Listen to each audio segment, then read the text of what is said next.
So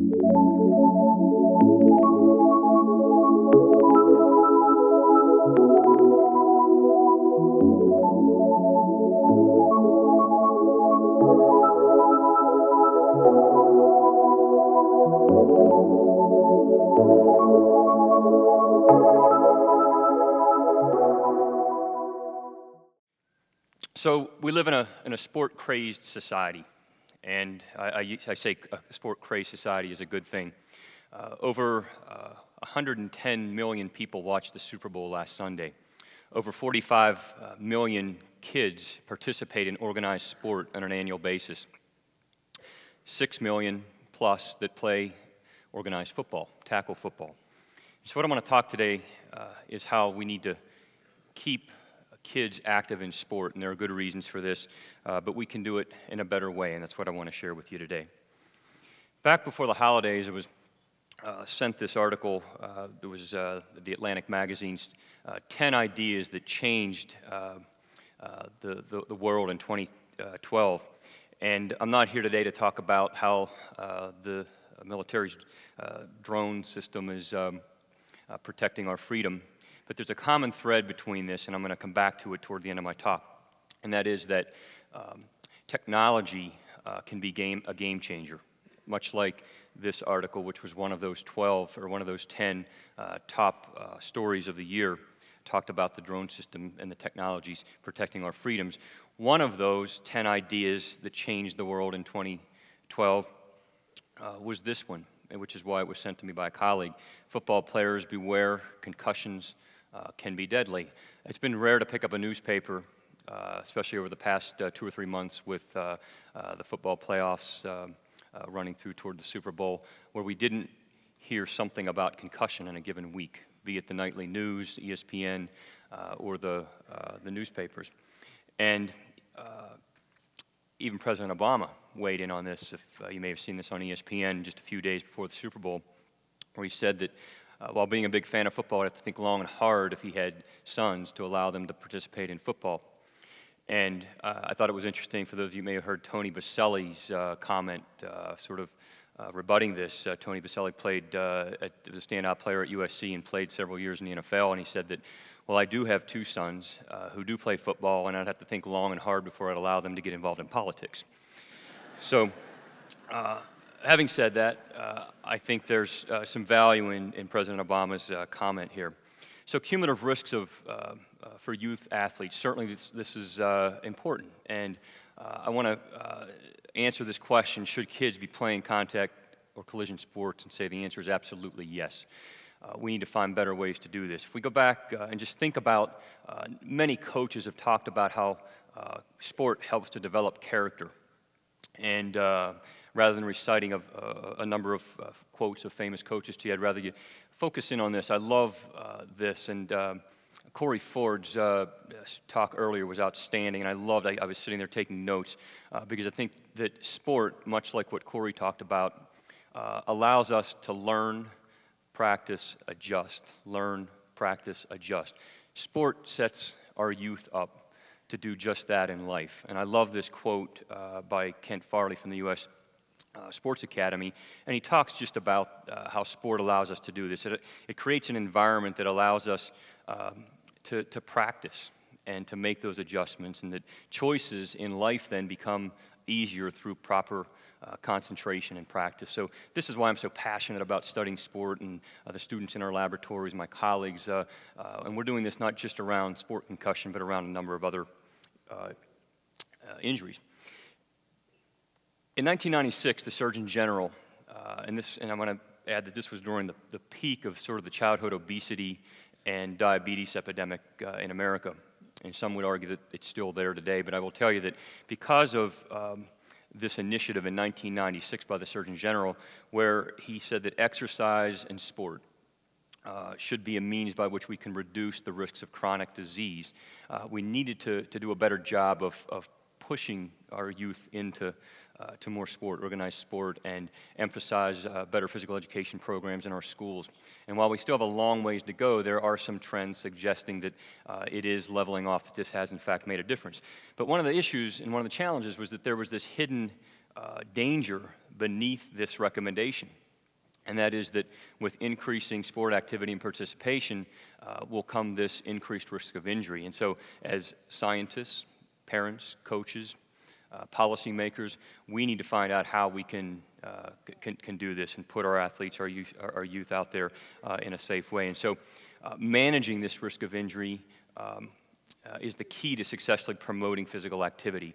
And while there's this contradiction, as I've already said, of increasing participation in organized sport with increasing the risk of injury, we need to find the balance in this and ensure that we're doing this in the right way. Now, I want to say a few things about football, because there's this huge cloud over the sport of football right now.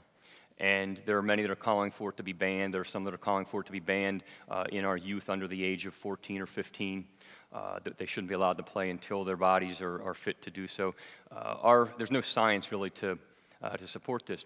I'll tell you, and I'll show you a few videos, and you'll, I think, see what I'm talking about. There's actually very little evidence to suggest, and I'm going to use a word that we're not allowed to use in my house with our 5-year-old, because then it's repeated over and over, but I'm going to use the word stupid here for a second. And I'm going to ask that nobody use it when they leave here. But there's little evidence to suggest that football makes people stupid. But there is a lot of evidence to show how people have made football stupid. Watch this. Still stopping. Go, go! Oh my gosh. This is exactly what needs to change, and we can do this. And unfortunately, we see this not only at the youth levels, but we see this in the NFL, and Commissioner Goodell has done an awful lot over the past 3 or 4 years to try to curb this sort of activity. But as that first article I'd shown you from the Atlantic talks about in the very bottom line, is that there's this trickle-down effect. Kids are watching what happens at the elite levels of play. For those of you may remember, about 2008, 2009, ESPN on their Sunday night primetime show, they had this segment. It was called Jacked Up. Anybody remember that?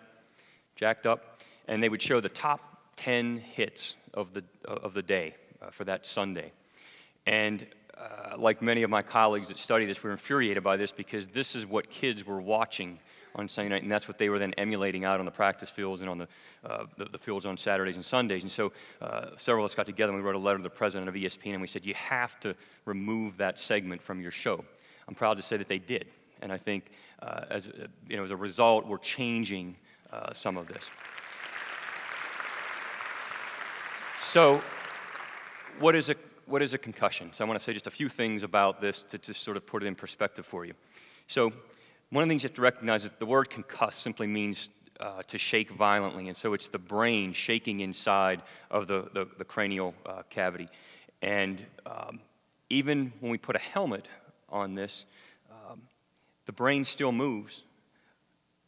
It slows it a bit, but helmets do not prevent concussions. And unfortunately, we still have a lot of people out there that think that that concussions can be prevented by helmets and mouth guards, and there's all this concussion-proof equipment out there, but it does not exist today. And we're working with a number of groups to try to perfect these helmet designs and equipment designs.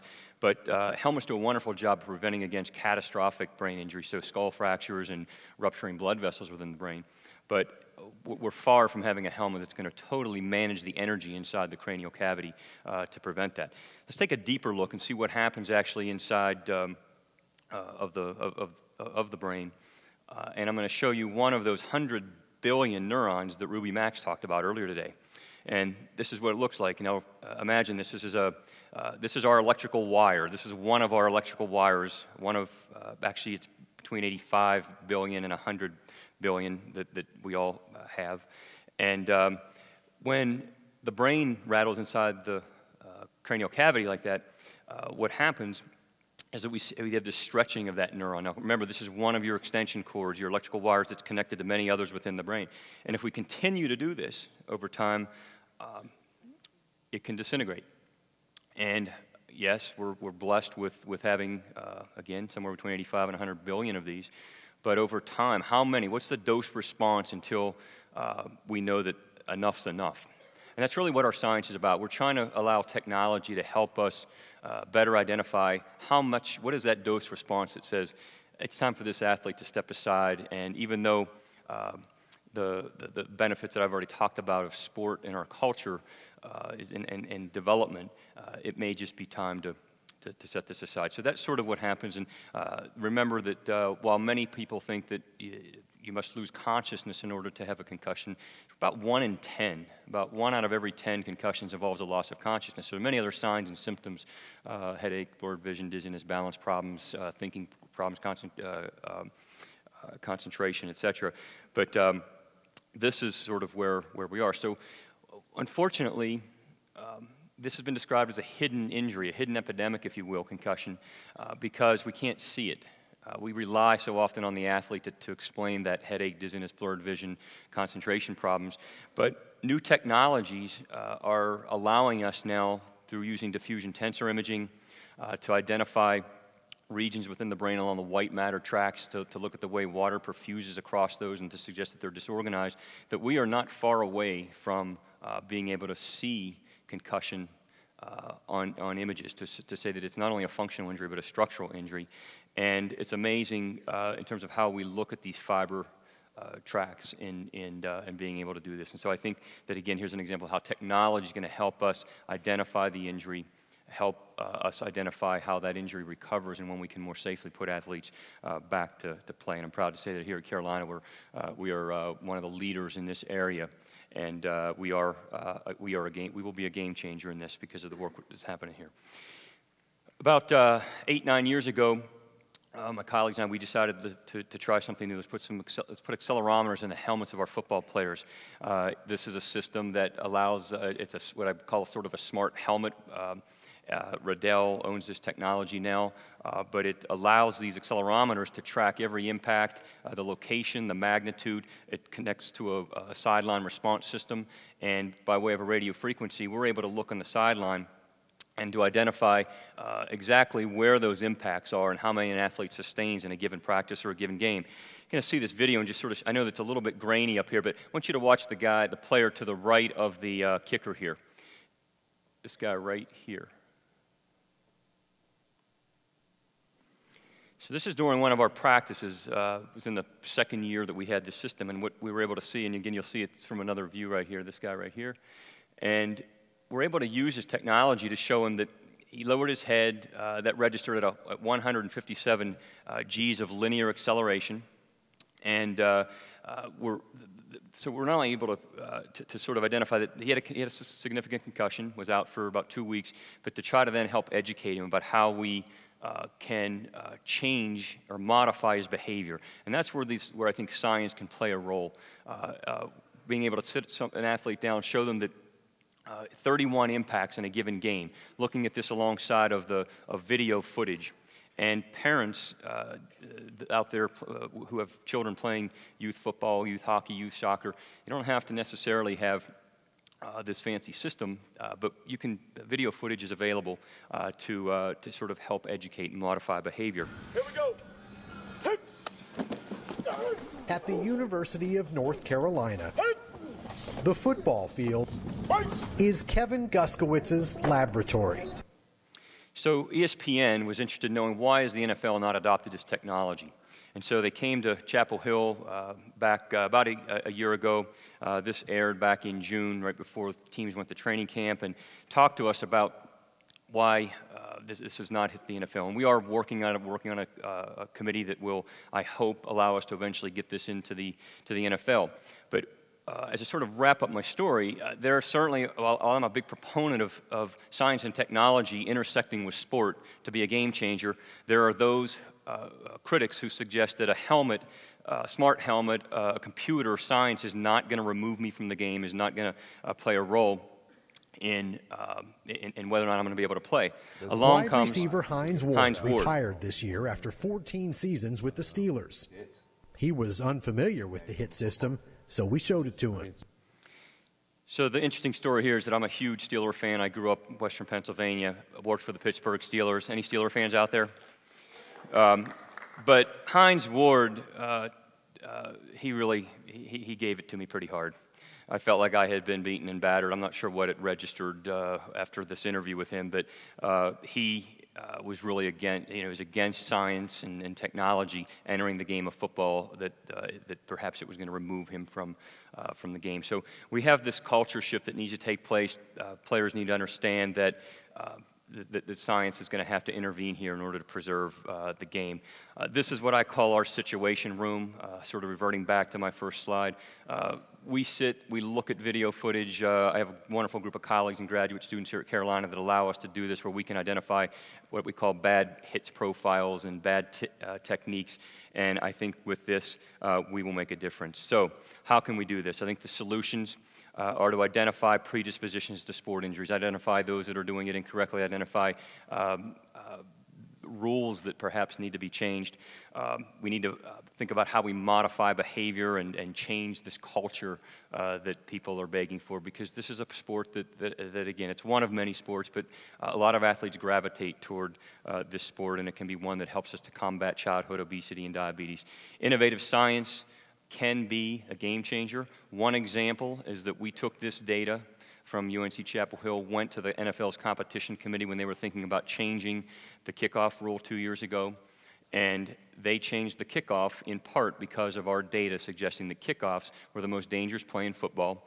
They moved the kickoff line from the 30-yard line up to the 35-yard line, and in that season we saw a 33% increase in the number of touchbacks. So kickoffs that were not returned, and so there weren't these vicious collisions occurring.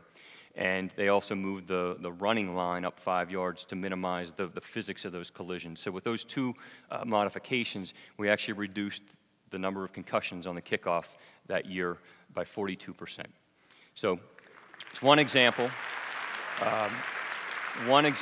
of a rule change that can be a game changer. So we have a great team here. I can't say enough about the work that's being done here at the Gfeller Center, and I'm very proud to be doing that work right here in Chapel Hill. So thank you.